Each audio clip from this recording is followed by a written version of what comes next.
ഈ വീഡിയോയിൽ മിഡിൽ ഈസ്റ്റുമായിട്ട് ബന്ധപ്പെട്ട വിഷയങ്ങളിലേക്ക് നോക്കിക്കഴിഞ്ഞാൽ മിഡിൽ ഈസ്റ്റ് ആണല്ലോ ഇപ്പം ഒരു സെൻട്രൽ പോയിന്റ് ആയിട്ട് നിൽക്കുന്നത്. കാരണം ഗാസയിൽ യുദ്ധം നിർത്താൻ വേണ്ടിയിട്ടുള്ള സാഹചര്യങ്ങൾ ഇന്ന് ട്രംപ് കൊടുത്തിരിക്കുന്ന ലാസ്റ്റ് ഡേറ്റ് ആണ്. ഞായറാഴ്ച വൈകുന്നേരം 7 മണിക്ക് മുമ്പായിട്ടൊരു തീരുമാനം എടുത്തിരിക്കണം ഹമാസ് എന്നുള്ള രീതിയിലുള്ള ഫൈനൽ വാർണിംഗ് ഒക്കെ കൊടുത്തിട്ടുണ്ടായിരുന്നു. ആ സാഹചര്യത്തിൽ ഇന്നലെ രാത്രി തന്നെ 3 വട്ടം ഹമാസ് മാറ്റിമറിച്ചും ഞങ്ങൾ അംഗീകരിക്കുന്നില്ല ഈ രീതിയിലുള്ള കളി തുടരുകയാണ്. നെതന്യാഹു വരെ ഒരു സുപ്രഭാതത്തിൽ ഞങ്ങൾ ഇപ്പോൾ തൽക്കാലം ഗാസയിൽ യുദ്ധം നടത്തുന്നില്ല, തൽക്കാലത്തേക്ക് ടെമ്പററി ആയിട്ട് നമ്മൾ നിർത്തി വെച്ചിരിക്കുകയാണ്.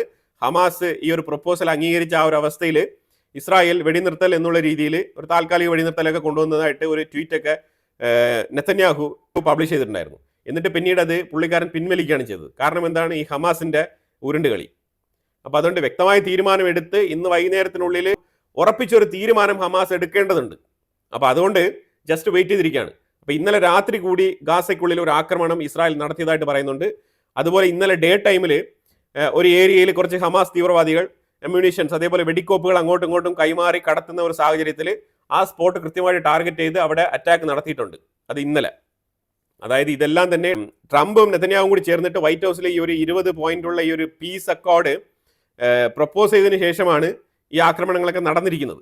പക്ഷെ അവിടെ എങ്ങും ഈ ഒരു പീസ് അക്കോർഡിൽ എങ്ങും ഇമ്മീഡിയറ്റ് ആയിട്ട് ഇസ്രായേൽ യുദ്ധം നിർത്തണമെന്ന് എവിടെയെങ്കിലും പറഞ്ഞിട്ടില്ല. ഫസ്റ്റ് ഇൻസ്റ്റൻസ് ടു ഹാപ്പൻ ബന്ദിമോചനമാണ്. ഈ ബന്ദിമോചനം കഴിഞ്ഞാൽ മാത്രമാണ്, അതാണ് ആദ്യത്തെ നടപടി. അപ്പോൾ ആ നടപടി കഴിഞ്ഞാൽ മാത്രമാണ് പിന്നീട് ഈ ഒരു വെടിനിർത്തൽ എന്നുള്ളത് ബാധകമാകുക. We're talking about the conditions to release all the president. The first conditions that the war should stop. President Trump said, if we release all of the war prisoners, the war gonna stop. The second condition, the Israeli should withdraw from Gaza Strip. The third condition, there is all of the humanitarian help for the people in Gaza because they are suffering and they are in hunger and they are, you see, in very bad shape because the humanitarian aid closed since many months. Then they should release all of the occupation areas to go back to the border between Gaza and this is the kind of conditions need to negotiate about some details about this because it's impossible to release all of the war prisoner, the bodies or the corpse and the lives war prisoners because the corpse we need months to looking and digging and remove the rubble. The issues that Hamas, the weapon among Hamas, 90% of their capability, they destroyed it. Then there is nothing with Hamas talking about it, about women. The second thing, we, since in the beginning of this conflict, we told every mediator and everybody there, Hamas resist the occupation. And if the occupation ends and the Palestinians control themselves and there is a Palestinian state, Hamas no longer gonna have any kind of weapon. They're gonna receive they sent all of the capabilities and to the Palestinian Authority. That's what we said from the beginning. We don't need the weapon if there is no occupation. This does not belong to Hamas only. This belongs all of the Palestinian and the Palestinian Authority and the PLO. They should say what their response about this. And we can't bring someone like Tony Blair to be governor in Gaza. അതുപോലെ തന്നെ ഒരു മാപ്പ് publish ആയിട്ടുണ്ട്. അതായത് ഒരു single മാപ്പാണ്, അതിൽ ഒറ്റ ലൈനേ ഉള്ള ഒരു യെല്ലോ ലൈൻ.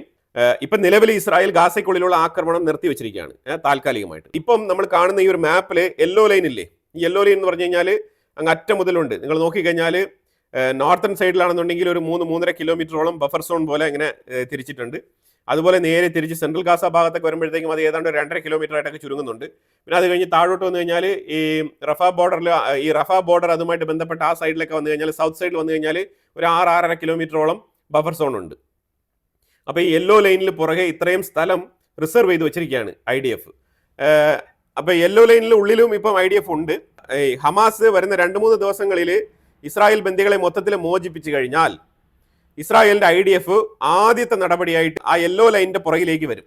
ആ യെല്ലോ ലൈൻ കവർ ചെയ്തിരിക്കുന്ന ആ ഒരു ഏരിയയിൽ, അതായത് ഗാസ സിറ്റി, അതുപോലെ ഇപ്പുറത്ത് ദൈർ അൽ ബല, പിന്നെ ഖാൻ യൂനിസ്, ഈ ഏരിയ വരെയാണ് ആ യെല്ലോ ലൈൻ കവർ ആകുന്നത്. അപ്പോൾ ആ യെല്ലോ ലൈൻ കവർ ആകുന്ന ആ പോർഷനിൽ ഈ ഗാസയിലുള്ള ജനങ്ങൾക്ക് അത് ഫ്രീ ആയിട്ട് ഉപയോഗിക്കാൻ പറ്റും. അപ്പോൾ ആ രീതിയിലാണ് കാര്യങ്ങളുടെ തീരുമാനം മുന്നോട്ട് പോകുന്നത്. ഈ മാപ്പ് ഇന്നലെ രാത്രി പബ്ലിഷ് ചെയ്തതാണ് ഇസ്രായേലിന്റെ സൈഡിൽ നിന്നും. അതായത് ഇതെല്ലാം തന്നെ ഹമാസിനെ ഈ ബന്ദിമോചനത്തിലേക്ക് പ്രേരിപ്പിക്കാൻ വേണ്ടിയിട്ട് പോസിറ്റീവായിട്ട് എടുക്കുന്ന നടപടിക്രമങ്ങളായിട്ട് ഇതിനെ കാണുന്നത്. ഹമാസ് ഇതുവരെ പൂർണ്ണമായിട്ടും ഒരു കൺഫേംഡ് സ്റ്റേറ്റ്മെന്റ് കൊടുത്തിട്ടില്ല. ഞങ്ങൾ റിലീസ് ചെയ്യാമെന്ന് പറഞ്ഞിട്ടുണ്ട്, പക്ഷേ ഫർദർ ആയിട്ടുള്ള ഒരു 20 പോയിന്റുകളിൽ നമുക്ക് ഡിസ്കഷൻ വേണമെന്നാണ് ഇപ്പോഴും പറഞ്ഞുകൊണ്ടിരിക്കുന്നത്. എന്ത് ഡിസ്കഷനാണ് ഇതിനകത്ത് ഉള്ളതെന്നാണ് മനസ്സിലാക്കാൻ പറ്റാത്തത്. കാരണം ഓൾറെഡി ഇതിന്റെ കാര്യങ്ങളൊക്കെ അറബ് രാജ്യങ്ങൾ ഉൾപ്പെടെ എല്ലാ മുസ്ലിം രാജ്യങ്ങളും അംഗീകരിച്ചുകൊണ്ടാണ് ഈ ഒരു തീരുമാനത്തിലേക്ക് ഒപ്പിട്ട് ഈ ഖത്തർ ഉൾപ്പെടെയാണ് ഈ റെസൊല്യൂഷൻ പാസ്സാക്കി വെച്ചിരിക്കുന്നത്. അപ്പോൾ ഇതിനകത്ത് ഹമാസിന് ഒരിക്കലും ഒരു ഒഴിവ് കഴിവ് പറഞ്ഞ് മുന്നോട്ട് നീങ്ങാനൊന്നും പറ്റില്ല എന്നാണ് മനസ്സിലാക്കാൻ പറ്റുന്നത്. എന്തായാലും നമുക്ക് നോക്കാം, കാരണം ഹമാസാണ്, അവർ ഏത് രീതിയിൽ വേണമെങ്കിലും ഒരു തീരുമാനം എടുക്കും. ഇസ്രായേലിന്റെ ഉള്ളിലാണെങ്കിൽ ഈ ബന്ദികളുടെ ഫാമിലി, കുടുംബക്കാരും അവരെല്ലാം തന്നെ വളരെ പ്രതീക്ഷയിലാണ്. പക്ഷെ എന്നാലും ഈ ഗാസയുടെ അവസാനത്തെ പോയിന്റ് വരെ ഏത് രീതിയിൽ ഈ ഒരു യുദ്ധം അവസാനിപ്പിച്ചു എന്ന് കേൾക്കുന്നത് വരെ അവർക്കൊരു സമാധാനമില്ല എന്നുള്ള നിലയിലാണ് അവരുടെ സൈഡിലുള്ള സ്റ്റേറ്റ്മെന്റുകളൊക്കെ വന്നുകൊണ്ടിരിക്കുന്നത്. നെതന്യാഹു പറഞ്ഞിരിക്കുന്നത് ഹോപ്പ്ഫുള്ളി ഒരു 2-3 ദിവസത്തിനുള്ളിൽ ഇസ്രായേലിന്റെ ബന്ദികളെല്ലാം തന്നെ മോചിപ്പിക്കപ്പെടും എന്നാണ് ഒരു പ്രതീക്ഷ നെതന്യാഹു പറഞ്ഞിരിക്കുന്നത്. ഇന്നലെ ഇസ്രായേൽ ഗാസയ്ക്കുള്ളിൽ നടത്തിയ ആക്രമണത്തിൽ ഏതാണ്ട് 47-ലധികം ആൾക്കാർ കൊല്ലപ്പെട്ടിട്ടുണ്ട് എന്നുള്ള വാർത്തയും കൂടി വരുന്നുണ്ട്. അപ്പോൾ ഇസ്രായേലിന്റെ ഉള്ളിൽ നമുക്കറിയാമല്ലോ, ഇസ്രായേലിന്റെ ഉള്ളിൽ നമ്മൾ പറഞ്ഞതുപോലെ തന്നെ അവിടെ ഈ ഫാർ റൈറ്റുമായിട്ട് ബന്ധപ്പെട്ട പാർട്ടികൾ നെതന്യാഹുവിന് ഇപ്പം തന്നെ പ്രഷർ അപ്ലൈ ചെയ്ത് തുടങ്ങിയിട്ടുണ്ട്. അതായത് നെതന്യാഹു പറഞ്ഞതുപോലെ അല്ലാതെ ഈ ബന്ദിമോചനം കഴിഞ്ഞ് ഹമാസ് ഗാസ വിട്ട് പുറത്തു പോകുന്നില്ല, അവർ ഗാസയ്ക്കുള്ളിൽ തന്നെ തുടരും എന്നാണെങ്കിൽ, അവർ ഗസയ്ക്കുള്ളിൽ തന്നെ തുടരും എന്നുള്ളൊരവസ്ഥയാണെന്നുണ്ടെങ്കിൽ ഇത്താമിർ ബെൻഗിവർ ഉൾപ്പെടെ ബെസായൽ സ്മോട്രിച്ച് ഉൾപ്പെടെയുള്ള ഈ ഫാർ റൈറ്റിനെ അനുകൂലിക്കുന്ന പാർട്ടികളെല്ലാം തന്നെ ബെഞ്ചമിൻ നെതന്യാഹുവിന്റെ ലിക്വിഡ് പാർട്ടിക്ക് കൊടുത്തിരിക്കുന്ന പിന്തുണ പിൻവലിക്കുമെന്നാണ് പറഞ്ഞുകൊണ്ടിരിക്കുന്നത്. UK മാഞ്ചസ്റ്ററിൽ ഒരു ആക്രമണം നടന്നല്ലോ, അതായത് 2 ജൂവിഷ് യുവാക്കളെ കുത്തിക്കൊന്ന കേസ്. അപ്പോൾ അതിൽ ഇപ്പം UK പോലീസ് കേസ് എടുത്തിരിക്കുകയാണ്. ഏതാണ്ട് 442 പേരെ ഈ ആന്റൈ സെമിറ്റിസത്തിന്റെ പേരിൽ ഈ മാഞ്ചസ്റ്ററുമായിട്ട് ബന്ധപ്പെട്ട ഇഷ്യൂമായിട്ട് കണക്ട് ചെയ്ത് അറസ്റ്റ് ചെയ്തിട്ടുണ്ട്. ഈ മാഞ്ചസ്റ്ററിൽ ഈ ഇഷ്യൂ ഉണ്ടായതിനെ തുടർന്നാണ് ഈ അറസ്റ്റ് ഈ രീതിയിൽ തകൃതിയായിട്ട് നടക്കുന്നത്. മതം നോക്കാതെ മനുഷ്യനെ മാത്രം നോക്കി കാണുക എന്നുള്ളൊരു സൊസൈറ്റി രൂപപ്പെടുക എന്ന് പറഞ്ഞു കഴിഞ്ഞാൽ ഇന്നത്തെ കാലത്ത് വലിയൊരു ചാലഞ്ചായിട്ട് മാറിയിരിക്കുകയാണ്. അത് എന്തുകൊണ്ടാണെന്ന് നമുക്കറിയില്ല. പക്ഷേ ഈ എത്രത്തോളം മനുഷ്യൻ ഇങ്ങനെ ഡെവലപ്പായി വരുന്നു, അത്രത്തോളം ഈ ഫാർ റൈറ്റുമായിട്ട് ബന്ധപ്പെട്ട ചിന്താഗതികൾ ഏറ്റവും കൂടുതൽ സൊസൈറ്റിയെ സ്വാധീനിക്കുന്നു.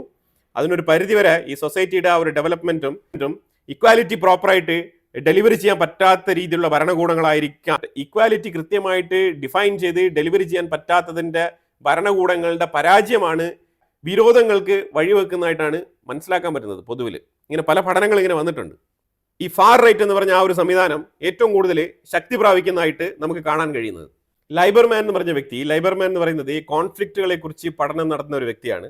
അപ്പോൾ ഈ വ്യക്തി മ്യൂണിക്കിൽ വെച്ചിട്ട് സംസാരിക്കവേ പുള്ളി പറഞ്ഞിരിക്കുകയാണ്, ഇറാൻ സർപ്രൈസ് ആയിട്ട് അറ്റാക്ക് നടത്താൻ തയ്യാറാകുകയാണ് എന്നുള്ള സ്റ്റേറ്റ്മെന്റ് പറഞ്ഞിട്ടുണ്ട്. ഇറാൻ സർപ്രൈസ് ആയിട്ട് അറ്റാക്ക് നടത്താൻ തയ്യാറാകുകയാണെന്ന് പറഞ്ഞു കഴിഞ്ഞാൽ ഇത് എവിടെ അറ്റാക്ക് നടത്താനാണ്, എന്ത് അറ്റാക്ക് നടത്താനാണെന്നുള്ളത് പുള്ളി ക്ലാരിഫൈ ചെയ്തിട്ടില്ല. പക്ഷേ ഇങ്ങനെ വേഗമായിട്ടുള്ളൊരു സ്റ്റേറ്റ്മെന്റ് പറഞ്ഞിട്ടുണ്ട്. ഇത് എന്തിനു വേണ്ടിയിട്ടാണ്, ആർക്ക് വേണ്ടിയിട്ടാണ് പറഞ്ഞതെന്നുള്ളത് നമുക്കറിയില്ല. പക്ഷേ നമ്മുടെ ചാനലിൽ നമ്മൾ 2-3 ദിവസങ്ങൾക്ക് മുമ്പായിട്ട് കണ്ടിന്യൂസ് ആയിട്ട് നമ്മൾ ഇതിനെക്കുറിച്ച് സംസാരിക്കുന്നുണ്ട്. ഇറാന്റെ മേളിലേക്ക് ഒരു ആക്രമണം നടത്താൻ വേണ്ടിയിട്ട് സാഹചര്യങ്ങളൊക്കെ ഒരുക്കിക്കൊണ്ട് വരികയാണ്.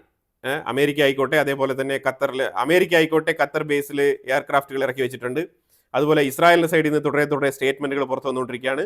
അതേപോലെ ഇറാന്റെ സൈഡിൽ നിന്നും അതിനെ എതിർത്തുകൊണ്ടുള്ള സ്റ്റേറ്റ്മെന്റ്, ഇറാന്റെ ഉള്ളിൽ നിന്നും അതിനെ റിട്ടാലിയേറ്റ് ചെയ്തുകൊണ്ടുള്ള സ്റ്റേറ്റ്മെന്റുകളും പുറത്തു വന്നുകൊണ്ടിരിക്കുകയാണ്. ഈ സാഹചര്യം അത്ര നല്ലതല്ല. ഇതിൻ്റെ ഇടയ്ക്ക് IAEAയുമായിട്ട് ഇറാൻ സഹകരിക്കുന്നില്ല. അതുകൊണ്ട് യൂറോപ്യൻ സൈഡിൽ നിന്നും ഇറാന് മേളിൽ നല്ല രീതിയിലുള്ള സമ്മർദ്ദമുണ്ട്. അതുപോലെ തന്നെ കാണാതെ പോയ 60% എൻറിച്ച്ഡ് യുറേനിയം, അതിനെക്കുറിച്ചുള്ള ചോദ്യം ഇപ്പോഴും വായുവിൽ തന്നെ നിൽക്കുകയാണ്. അപ്പോൾ ഇങ്ങനത്തെ സാഹചര്യങ്ങളിൽ തികച്ചും ഇറാന്റെ മേളിൽ പ്രഷർ അപ്ലൈ ചെയ്തുകൊണ്ടിരിക്കുകയാണ്. യുണൈറ്റഡ് നേഷൻസിൽ നിന്ന് തന്നെ ഓൾറെഡി സാങ്ഷൻസ് ഏർപ്പാടാക്കിയിട്ടുണ്ട് ഇറാന്റെ മേളിൽ. ഇതാണ് സാഹചര്യം. അപ്പോൾ ഏതാണ്ട് ഒരുവിധം മിഡിൽ ഈസ്റ്റിലുള്ള കാര്യങ്ങളൊക്കെ നമ്മൾ നോക്കിയിട്ടുണ്ട്. തുർക്കിയിലെ തയ്യബ് എർദഗൻ ഇസ്രായേലിന്റെ മേളിൽ ഒരു ചെറു വിരൽ പോലും അനക്കാൻ പറ്റാത്ത അവസ്ഥയിൽ ഒതുങ്ങിയിരിക്കുന്ന ഒരു സാഹചര്യമാണ് നമുക്കിപ്പോൾ കാണാൻ കഴിയുന്നത്. ശരിക്കും പറഞ്ഞാൽ തയ്യബ് എർദഗന്റെ സമയം കഴിഞ്ഞിരിക്കുന്നു. അങ്ങനെ തന്നെയാണ് മനസ്സിലാക്കാൻ പറ്റുന്നത്. ഇനി ഒരു ഇലക്ഷൻ തുർക്കിയിൽ വരികയാണെന്നുണ്ടെങ്കിൽ തീർച്ചയായിട്ടും തയ്യബ് എർദഗന്റെ കസാര തെറിക്കും എന്നുള്ളതിൽ 100% ഉറപ്പുള്ള കാര്യമാണ്. ആ രീതിയിൽ തയ്യബ് എർദഗന്റെ തുർക്കിയുടെ ഡിപ്ലോമസി കംപ്ലീറ്റ്ലി പരാജയപ്പെട്ടിരിക്കുകയാണ്. അതാണ് നമുക്ക് മനസ്സിലാക്കാൻ പറ്റുന്നത്.